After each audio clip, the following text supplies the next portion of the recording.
In the greatest metropolis, in one of the world's most famous hotels, two epic parties over a century apart.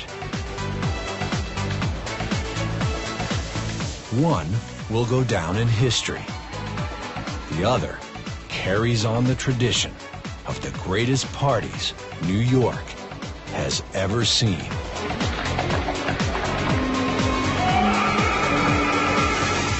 Now, come see what it takes to party like the rich and famous.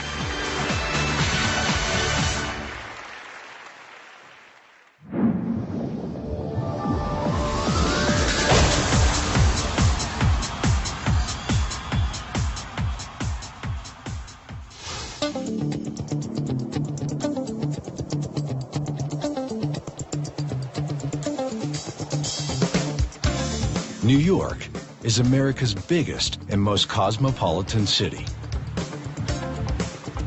It's the nation's financial center, its cultural heart, and home to over 8 million people. For nearly 4 centuries, this great metropolis has played host to every kind of epic American celebration.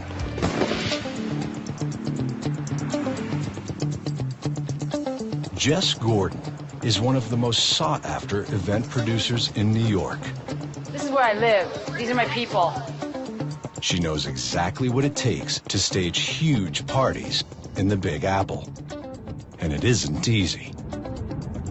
Doing events in New York is a logistical nightmare. And that's what I love about it, because it's a constant challenge. You get stuck in traffic, the loading docks are hellacious. The lighting trucks are there, the food trucks are there, and you're all fighting because there's no space.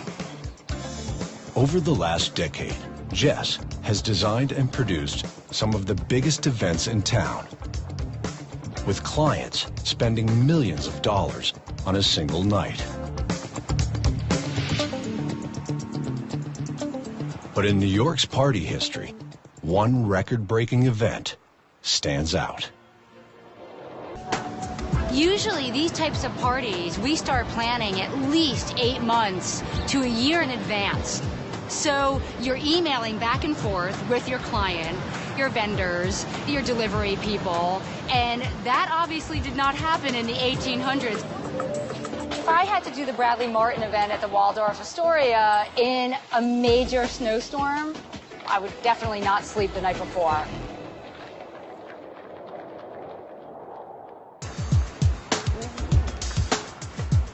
For party planner jesGORDON, it all begins with flowers.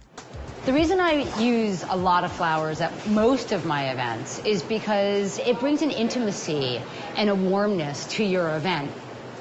And basically with these large lavish parties, like the Bradley Martin party, you want to go with the fat, voluptuous stuff to feel like you've really spent some cash. Lush displays of over 10,000 roses and orchids await Mrs. Martin's guests at the Waldorf.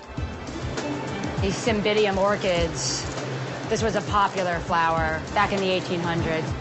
Very exotic, fabulous, big money. It's just minutes to go before the biggest party of Mrs. Martin's life. But with the snowstorm still raging, will anyone show up? For such a functioning city, a snowstorm can bring it to a grinding halt, which is terrifying. But such is the allure of the Bradley Martin party that even a major storm can't keep New York's elite away. And at 11 p.m. on this freezing Wednesday night, the first guests arrive.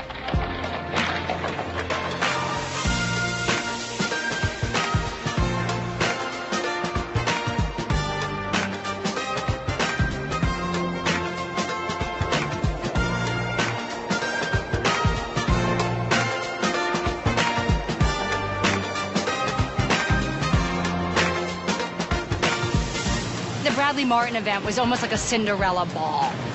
There's people pulling up in the beautiful carriages, and there's flowers as soon as you walk in. Beautiful classical music, candles, crystal, gold, silver, every bling you can imagine.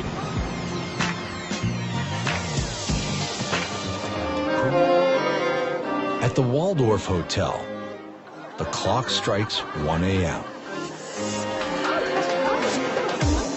How I would keep 900 of the wealthiest people in this country entertained all evening is I would make them move.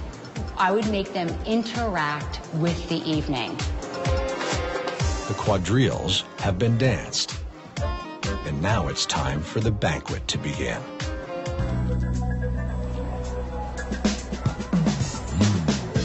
Tonight's Viennese opera ball may look like an effortless coordination of moving parts. But the evening follows a precise plan of events that is detailed to the minute. The timing of an event is everything. We call it run of show. Nowadays, you actually want to make events that are a lot more individualistic. That's the competition. How did mine differ from yours? Which is interesting because back in the 1800s, how is mine the same as yours but more expensive?